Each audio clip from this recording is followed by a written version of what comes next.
अस्सलाम वालेकुम स्टूडेंट्स, कैसे हैं आप सब। उम्मीद करती हूँ कि आप सब खैर आफियत होंगे और मेरी अल्लाह ताला से दुआ है कि अल्लाह ताला हमेशा आपको अपने हिफ्ज़ व अमान में रखे, खुश व खुर्रम रखे। बेटा जो उर्दू की क्लास का वक्त जो है वो हुआ चाहता है और आज की क्लास में हम जो हैं वो पढ़ेंगे ख्वाजा अल्ताफ़ हुसैन हाली, तारुफ़ पढ़ेंगे इनका। और ये नज़्म हम के जो हैं वो शायर हैं। ये देखिए नज़्म हम के शायर हैं, ये जो आपके सिलेबस में शामिल है। कब्ज़ा हो दिलों पर किया और इससे सवा तेरा एक बंदा नाफरमा है हमद सरा तेरा। यानी ये हमद के शायर हैं ख्वाजा अल्ताफ़ हुसैन हाली, उनका तारुफ़ आज हम पढ़ेंगे। इससे पहले भी हम मौलाना अल्ताफ़ हुसैन हाली का तारुफ़ पढ़ चुके हैं, जो उन्होंने जो आपका सबक है मिर्ज़ा गालिब के दातो ख़साइल उसके मुसन्नफ़ है, वहाँ पर पढ़ चुके हैं। आज दोबारा से हम इसको पढ़ रहे हैं। तो चलिए शुरू करते हैं। सबसे पहले आपने इनकी डेट ऑफ बर्थ और डेट ऑफ डेथ जो है वो याद रखनी है। 1837 में ये जो है वो पैदा हुए हैं और 1914 में जो है इनकी डेथ हुई है। 1814 से 1914 1837 से 1914 तक का जो दौरे हयात है वो इनका है। ख्वाजा अल्ताफ़ हुसैन हाली पानीपत में पैदा हुए, इंडिया यानी हिंदुस्तान में। ये इनका ताल्लुक़ इंसारियों के एक मुअज़्ज़ज़ यानी इज़्ज़तदार ख़ानदान से था, इज़्ज़तदार घराने से था, जो गियासुद्दीन बिलबन के ज़माने में हरात अफ़गानिस्तान में, और ये अफ़गानिस्तान से जो है वो हिंदुस्तान आए थे और फिर यहीं का हो रहा। इनके वालिद ख्वाजा इज़ बख्श, ये आपने याद रखना है इनके वालिद का नाम। इंतहाई उसरत का मतलब होता है तंगी, मुफलसी, गुरबत और तंगदस्ती यानी नादारी में ज़िंदगी गुजारी। हाल ये भी 9 साल के थे कि उनके वालिद का जो था वो इंतकाल हो गया। वालिद के इंतकाल के बाद बड़े भाई और बहन ने हाली की परवरिश की। 17 साल की उम्र में उनकी रजामंदी के बगैर इनकी शादी कर दी गई और इनकी शादी जो है 18 बरस की उम्र में जो थी, 17 बरस की उम्र में जो थी वो सैयदा इस्लामुन्निसा से जो है वो इनकी शादी हुई थी।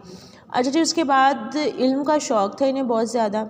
इल्म के शौक़ में ये बीवी को जो है वो मेके छोड़कर दिल्ली चले गए और साल 1.5 साल मारूफ़ आलम यानी मशहूर व मकबूल जो आलम थे, आलम कहते हैं इल्म रखने वालों को, और वाज़ मौलवी नवाज़िश अली के मदरसे में ज़ेर तालीम रहे। 1856 में हिसार कलेक्टर कहते हैं अदालती निज़ाम का रिकॉर्ड रखने वाले को हम जो है वो कलेक्टर कहते हैं। और मौलाना अल्ताफ़ हुसैन हाली जो 1856 में हिसार कलेक्ट्री में मुलाज़म रहे, मगर 1857 की जंग आज़ादी जब हुई तो उस जंग आज़ादी के बाद इन्हें जो था वो वापस आना पड़ा और 1857 के बाद नवाब मुस्तफ़ा ख़ान शिफ्ता के मुसाहिब कहते हैं साथी, अज़ीज़ को, दोस्त को, और उनके बच्चों के अतालीक रहे, अतालीक कहते हैं उस्ताद को। इसी ज़माने में उन्होंने शायरी में मिर्ज़ा गालिब की शागिर्दी इख्तियार की, यानी मिर्ज़ा गालिब जो थे वो मौलाना अल्ताफ़ हुसैन हाली के जो थे वो उस्ताद रहे हैं। गवर्नमेंट बुक डिपो लाहौर और अरबिक स्कूल दिल्ली में जो है मुलाजमत की। 1904 में मौलाना अल्ताफ़ हुसैन हाली को जो है वो शम्सुल उलमा का ख़िताब मिला। मौलाना हाली का शुमार उर्दू अदब के अहम शायरों, नसर निगारों और तनकीद निगारों में होता है, यानी इन्होंने नसर निगारी भी की है, तनकीद निगारी भी की है। 1857 से कबल यानी 1857 से पहले उन्होंने जो था वो कदीम और रवायती तर्ज की शायरी की थी, मगर हालात की तब्दीली की वजह से जो था उनके ख़यालात भी जो थे वो यकसर बदल गए, यानी बिल्कुल बदल डाले हालात ने। अंजुमन पंजाब की तहरीक, गवर्नमेंट बुक डिपो की मुलाजमत और सर सैयद अहमद ख़ान से वाबस्तगी यानी सर सैयद अहमद ख़ान से ताल्लुक़ ने जो था वो इनके नए ख़यालात को परवान चढ़ाने में अहम किरदार अदा किया। मौलाना हाली की अखलाकी, इस्लाही और मिली शायरी ने, यानी मिलत के लिए भी इन्होंने शायरी की है, अखलाकी शायरी भी की है, इस्लाही यानी इस्लाह देना, किसी को दुरुस्त करना, वो शायरी भी इन्होंने की है। और इन तमाम शायरी जो इन्होंने की है उन्होंने उर्दू अदब पर बहुत गहरे असरात जो है वो मुरतब किए हैं, यानी बहुत गहरे असरात जो हैं वो छोड़े हैं।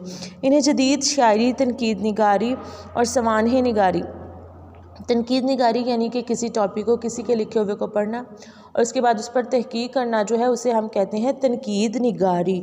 और सवानह निगारी हम कहते हैं कि कोई भी आम शख्स हो, यानी किसी के भी हम ज़िंदगी के हालात वाक़यात से जो हैं वो हमें उनके बारे में पता हो तो उनकी ज़िंदगी पर लिखना जो होता है वो होता है सवानह निगारी।